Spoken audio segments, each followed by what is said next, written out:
Hello दोस्तों, एक ही story में आपका स्वागत है। दोस्तों, आपने पिछले पार्ट में पढ़ा कि राहुल मंजरी को रिजॉर्ट ले जाता है, जहां उसे शादी के लिए प्रपोज करता है। मंजरी के मना करने पर उसके साथ मारपीट करता है और ज़बरदस्ती करने की कोशिश करता है।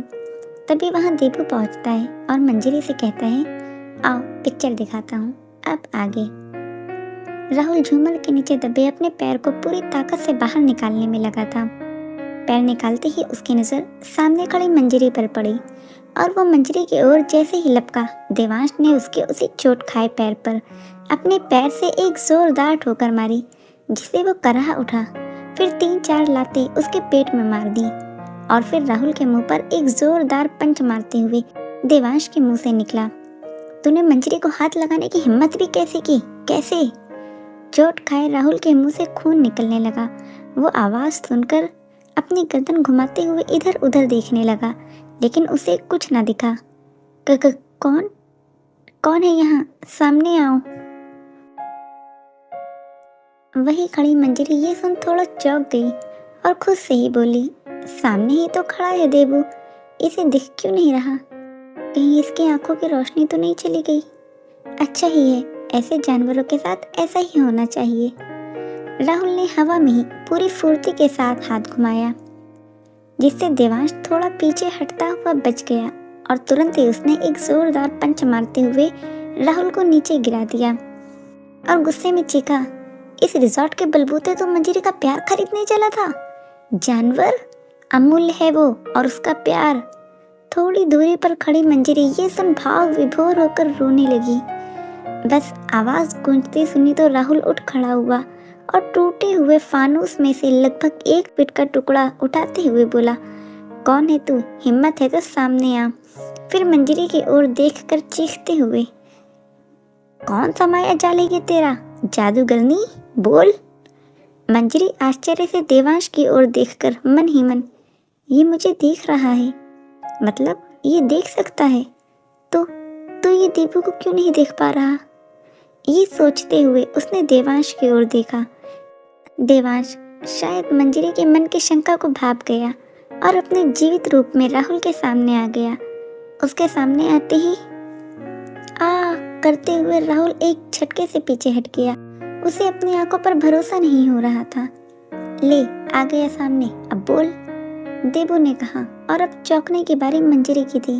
मंजरी को अपनी आंखों के सामने छोटे छोटे सितारे दिखने शुरू हो गए। उसने अपने माथे पर हाथ रखा और दीवार के सहारे टिक गई, घिसटते हुए जमीन पर लुढ़की और बेहोश हो गई। राहुल अपने हाथ में पकड़ा हुआ रॉड पूरी ताकत से उछालते हुए देवांश की ओर लपका, जिसे देवांश ने पहले ही पकड़ लिया और पैर से एक किक राहुल के पेट पर मार दी। किवाड़ पर जा लगा राहुल, गुस्से में दहाड़ा, है कौन तू साले कुत्ते? मैं वो हूँ जो मंजरी को दुखी नहीं देख सकता। फिर राहुल के पास जाकर उसके सिर के बाल पकड़कर, ऐसे ही बाल पकड़े थे ना तूने मंजरी के, चीख उठा राहुल, मैं वो हूँ जो मंजरी को सताने वाले को माफ नहीं कर सकता। दीवार से राहुल का चेहरा सटाकर उसे घसीटते हुए, मैं वो हूँ जो उसके आंसुओं का हिसाब तुझ जैसे कमीने को मार कर लूंगा। मैं वो हूँ जो उसकी खुशी के लिए कुछ भी कर सकता हूँ। फिर राहुल का हाथ पकड़कर उमेटते हुए, इन्हीं हाथों से मारा था ना तूने मंजरी को। राहुल दर्द से कराहते हुए, छोड़ दे मुझे। लेकिन देवांश उसकी बाह तब तक उमेटता रहा जब तक एक चट की आवाज के साथ राहुल की बाह की हड्डी टूट नहीं गई। राहुल दर्द में चीखते हुए बोला, माफ कर दे, तू है कौन मंजरी का? कौन है तू? राहुल अपनी बाह चुटाते हुए बोला तो देवांश ने उसे जमीन पर धक्का दे दिया। अब राहुल जमीन पर गिर गया। देवांश गुस्से में चीख कर बोला, मैं कुछ नहीं हूँ उसका, लेकिन वो मेरी सब कुछ है। आई लव मंजरी। ढाल पड़ी मंजरी के कानों में ये आवाज़ गई तो उसने अपनी आंखें खोल दी।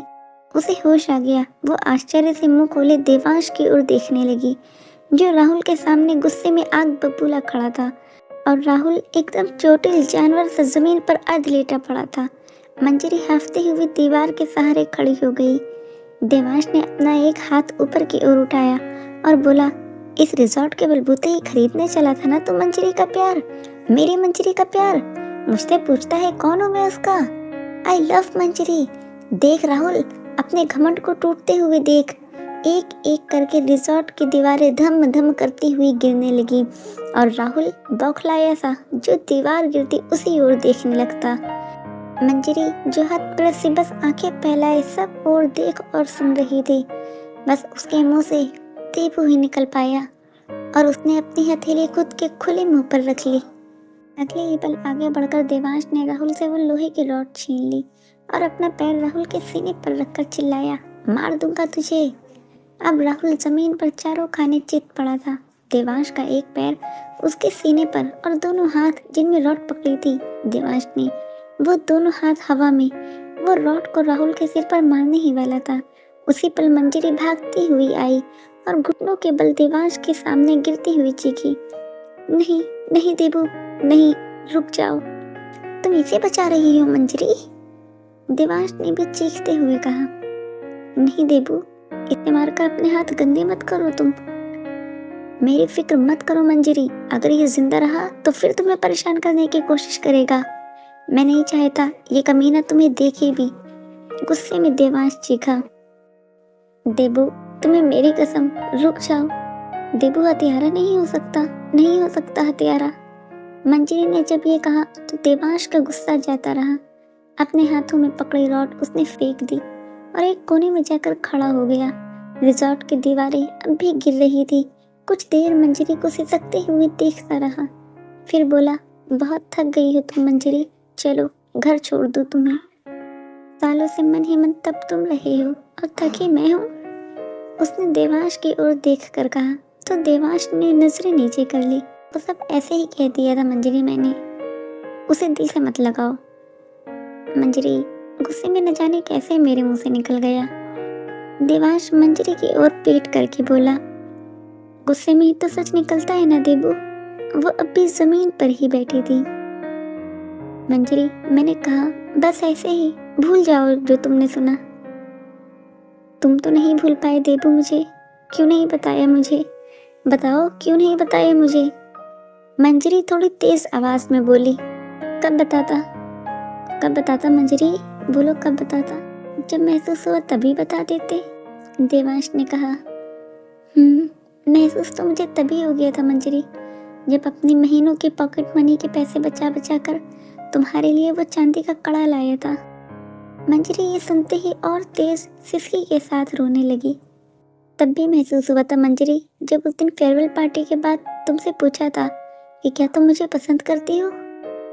उस दिन तुम कितनी तेजी से भाग गई थी मंजरी, उस दिन पूरे रास्ते तुम्हारे पीछे दौड़ा था। वैसी खुशी फिर कभी महसूस नहीं हुई, कभी भी नहीं देबू, सच कहते हो, वैसा कभी भी महसूस नहीं हुआ। फिर बहुत खुशनुमा पल थे वो देबू, जब भी याद आए मैंने खुद से यही कहा, ये तो बचपना था, बचपना था ये सब।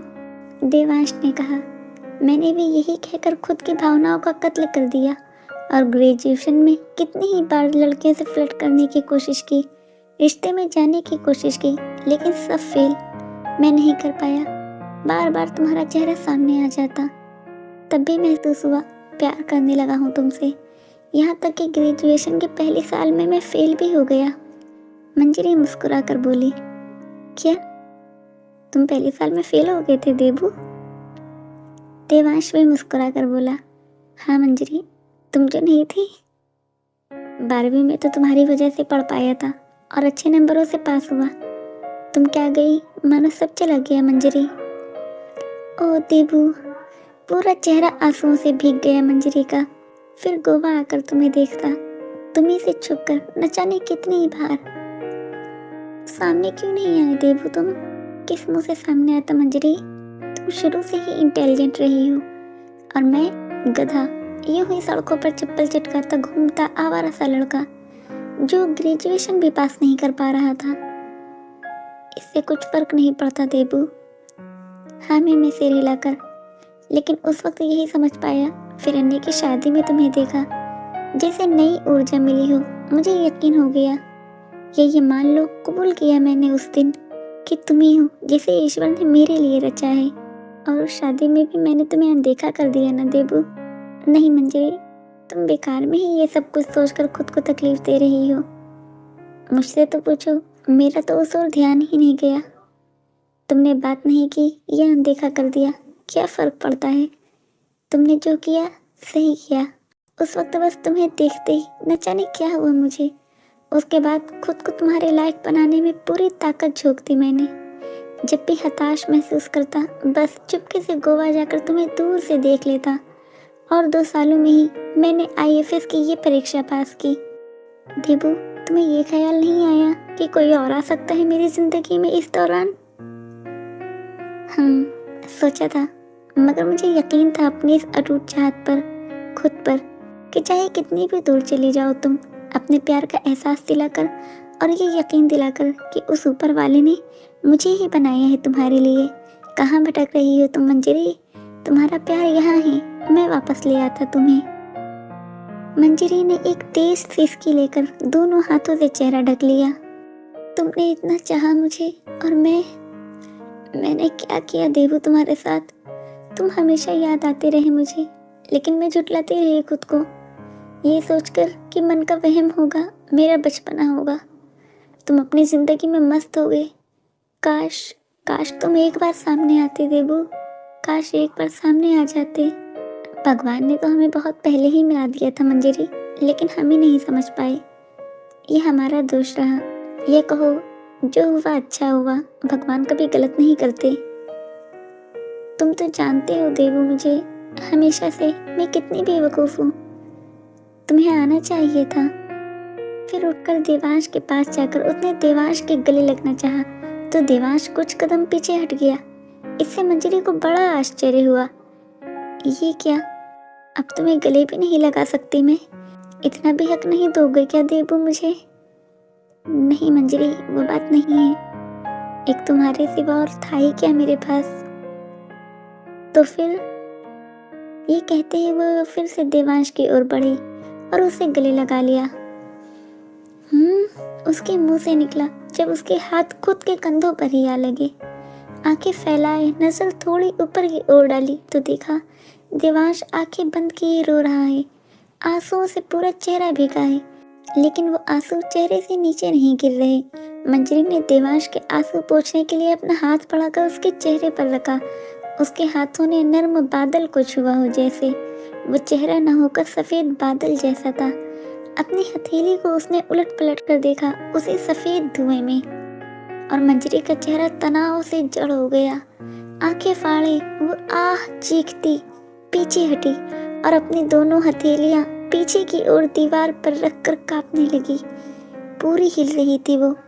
फिर कुछ पल बाद उसने हिम्मत बटोरकर सामने देखा। देवांश उसी को देख रहा था।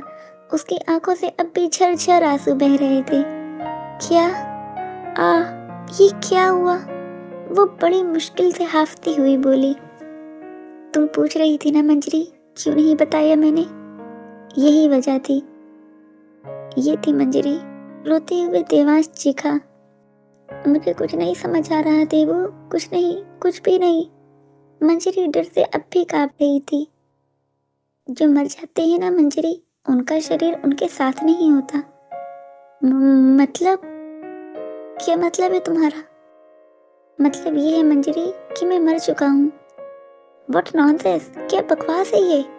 हाथ जोड़ती हूँ तुम्हारे आगे देबू, बंद करो ये मैजिक गेम। तुम पहले भी ऐसे जादू वादू में इंटरेस्टेड थे, पर ये सही वक्त नहीं। बेहुदा है ये देबू, बेहुदा है ये, बंद करो प्लीज। वो डर से चीखी।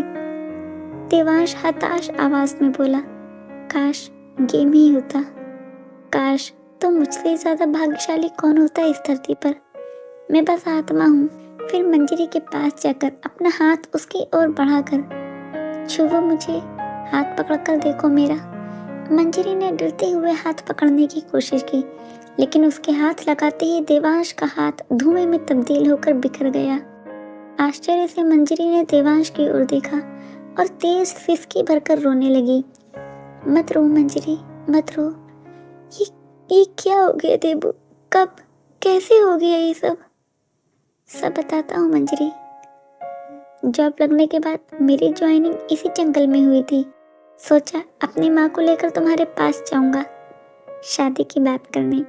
ये सोचकर माँ साथ होंगी तो कम से कम तुम्हारे घर या तुम्हारे सामने बैठ पाऊंगा। फिर बाद में माँ को बता दूंगा कि यह है तुम्हारे बेटे की पसंद। लेकिन उन दिनों उनकी आंखों की रोशनी नाम मात्र को ही रह गई, बस किसी के होने की छाया ही अनुभव कर लेती। तो सोचा पहले उनका ऑपरेशन करा लूं ताकि वो तुम्हें अच्छे से देख सके। इसी जंगल के किनारे वो गंदला नाला, उसी के पास से ऑपरेशन के लिए पैसों का इंतजाम करके लौट रहा था मैं। उन्हीं पैसों के लिए कुछ गुंडों से झड़प हो गई मेरी और उन्होंने मुझे मार डाला। उसी गंदले नाले में कई दिनों मेरा मृत शरीर पड़ा रहा। क्या? हाँ मंजरी, बाद में उसे लावारिस मानकर पुलिस ने जला दिया। हे भगवान, और तुम्हारी माँ? मंजरी ने बिलखते हुए पूछा। उन्हें मोहल्ले वालों ने जब यह खबर सुनाई तो वो सदमा बर्दाश्त नहीं कर पाई और चल बसी। और मैं उन्हें मुखाग्नि तक नहीं दे पाया। इस जंगल से कितने ही लोग गुजरे, रुके भी, न कोई मुझे देख पाया न ही सुन पाया।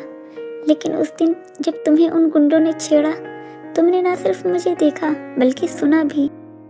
तो क्या तुम उस वक्त भी? मंजरी ने आश्चर्य से पूछा।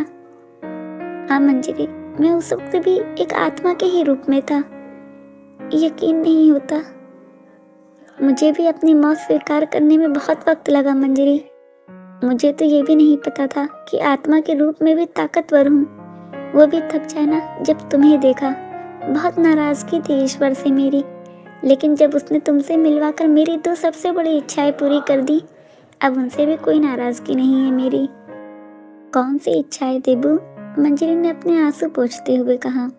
पहली तो ये कि कुछ खुशनुमा पल तुम्हारे साथ बिताना चाहता था, और दूसरी इच्छा सोचता था कि अपने प्रेम का इजहार कर पाऊं। दोनों इच्छाएं पूरी कर जैसे भगवान ने मेरी अकाल मृत्यु की क्षतिपूर्ति कर दी। ये सुनकर मंजरी फिर रोने लगी और बोली, इस दुनिया से जाने के बाद भी तुमने मेरा साथ दिया। कितनी बार मदद की तुमने देबू मेरी। देखो ना, तुम्हें जितना हंसाया उससे कहीं ज्यादा तो रुला दिया मंजरी। मत रो अब। एक सुखद जीवन और अर्जुन तुम्हारे इंतजार में है। चलो घर छोड़ाऊं तुम्हें। जैसे ही घर छोड़ने की बात सुनी, मंजरी बोली, देखो ना देबू, तुम्हारे आने से पहले तक सोच रही थी कैसे भी घर चली जाऊं, और अब कहीं जाने का मन नहीं हो रहा। क्या कुछ और देर बात नहीं कर सकते हम? मंजरी, समय देखा है तुमने? तुम्हारे घर वाले कितने परेशान होंगे। मंजरी लापरवाही से बोली, अरे बजे होंगे 8-9, और क्या, कुछ वक्त और सही। बुद्धू रानी, सुबह के 5 बजने को आए हैं। देवांश मुस्कुराते हुए बोला। क्या? देखा, मैं कहती हूँ ना, जब तुम साथ होते हो तो समय का पता ही नहीं चलता। देवांश ने बेहोश पड़े राहुल को एक हाथ से उठाया, लेकिन मंजरी को वो हवा में लटका दिखा। उसे देख घृणा से बोली, देबू, इसे क्यों? तुम्ही ने अपनी कसम देकर इसे मारने से रोका था मंजरी। तुम्हारी कसम कैसे तोड़ दूं? तुम्हें छोड़ने के बाद इसे एक आवाज करके हॉस्पिटल के बाहर छोड़ दूंगा, ताकि लोग इसका इलाज कर दें, फिर जैसी भगवान की इच्छा। भारी मन से मंजरी देवांश के साथ चलने लगी। साथ चलते देवांश पर नजर गई उसकी, तो एक बार फिर मंजरी के चेहरे पर हवाइयां उड़ गई। देवांश के शरीर में से दूसरी ओर लगे पेड़ पौधे भी आसानी से देखे जा सकते थे, लेकिन इस बार वो डरी नहीं बल्कि दुखी हो गई। देवांश से छुपाकर उसने फिर से भीग आए आंखों के किनारे पूछ लिए, मंजरी, ये सब अर्जुन को मत बताना। राहुल के बाद भी नहीं। राहुल के बाद ही तो नहीं बताना है मंजरी। लेकिन इसे तो छिपाना कहेंगे ना। नहीं मंजरी, वो वैसे भी पसंद नहीं करता था राहुल को। इसे ऐसे समझो राहुल इतना जरूरी भी नहीं जिसके बारे में तुम अर्जुन को बताकर उसका और खुद का मूड खराब करो। खराब चीजें भूल जाना चाहिए। मंजरी ने सहमति में सिर हिलाया और ओह कहने के साथ नीचे झुक गई। देवांश ने देखा बड़ा सा एक कांटा मंजरी के पैर में चुभ गया।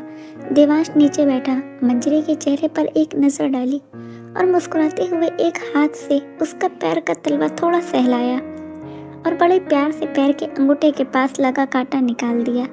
मंजरी को महसूस हुआ जैसे कोई रुई के फाहे ने छुआ हो उसे। देवांश उठकर खड़ा हो गया और मंजरी पैर जमीन पर रखते ही आह करती दर्द से कराह उठी। कुछ पल देवांश उसे देखता रहा, फिर राहुल को एक पेड़ पर रख देवांश ने अपने हाथ मंजरी की ओर बढ़ाकर आंखों ही आंखों में उसे छूने की इजाजत मांगी, जिसे मंजरी ने अपनी गर्दन हाँ में हिलाकर खुशी से स्वीकार किया। देवांश ने मंजरी को अपनी बाहों में उठाया और चलने लगा। असीम सुख मिलते ही जैसे चेहरे पर सुकून आ जाता है, वैसा ही असीम सुख उस वक्त मंजरी के चेहरे पर आ गया। उसने आंखें बंद कर ली। घंटों से रोती हुई मंजरी के चेहरे पर अब मुस्कान ठहर गई थी। जमीन से थोड़ा ऊपर देवांश उसे बाहों में उठाए जैसे हवा में तैर रहा था और मंजरी के चेहरे पर नजर गड़ाए उसे मुस्कुराते देख खुद भी मुस्कुरा रहा था। कुछ पल ऐसे ही बीते होंगे कि देवांश बोला, मंजरी घर आ गया तुम्हारा। मंजरी ने आंखें खोल दी। अनमने मन से वो आंखें खोलकर खड़ी हो गई और बोली, देबू क्या तुम रुक नहीं सकते मेरे लिए? मेरे लिए जीना मुश्किल हो जाएगा तुम्हारे बगैर। कौन बचाएगा मुझे मुसीबतों से? नहीं मंजरी, कुदरत का कानून तो मानना ही पड़ता है। पहले ही बहुत दया दिखाई है मुझ पर। परसों पूर्णमासी का चांद निकलते ही मैं उस असीम शक्ति से मिलने यात्रा पर निकल जाऊंगा। फिर मंजरी को दुखी होता देख। मंजरी दुखी मत हो, प्रेम का मतलब साथ रहना नहीं होता। मुझे याद करके तुम मुस्कुराओगी, क्या ये बहुत नहीं? मैं संतुष्ट हूँ। तुम अपनी दुनिया में जाओ, मैं अपनी दुनिया में चला। अगले जन्म में मिलोगे। फिर से आंसू निकलने लगे मंजरी के। उसे रोता देख देवांश उसका मन हल्का करने को हंसते हुए बोला, अगले जन्म? लेकिन तुम तो 7 जन्मों के लिए बंधने वाली हो ना अर्जुन के साथ। नहीं नहीं, बस इसी जन्म के लिए। अगला जन्म तुम्हारे साथ देबू, वो बड़ी अधीरता से बोली। तो देवांश हंसते हुए बोला, लो भाई, जन्म भी फिक्स कर दिया तुमने। मंजरी ने रोते हुए अपनी आंखें बंद की और भाव विभोर होकर अपना चेहरा देवांश की ओर बढ़ा दिया। देवांश बहुत प्रेम से उस चेहरे को कुछ पल नजर भर देखता रहा। उसे अपनी लाचारगी पर बहुत दुख महसूस हुआ। उसी पल, आ गई मंजरी? अरे डर मत, कुछ कहूंगी नहीं। तेरे भाई ने बता दिया है मुझे कि तू कोई ज़रूरी काम में उलझी है आजकल। सुन तो, कल के लिए तेरी एंगेजमेंट फिक्स कर दी है अर्जुन से। एक ही सांस में मंजरी की माँ उसकी ओर आते हुए बोल गई। मंजरी उनकी आवाज़ को सुन उन्हें देखती रही, फिर तेजी से देवांश की ओर पलटी तो उसके सीने में धक से हो गया। दोस्तों, इसके आगे की कहानी पढ़ने के लिए आने वाले चैप्टर का इंतज़ार करें। और अगर आपको ये कहानी अच्छी लगी हो तो वीडियो को लाइक, चैनल को सब्सक्राइब ज़रूर करें।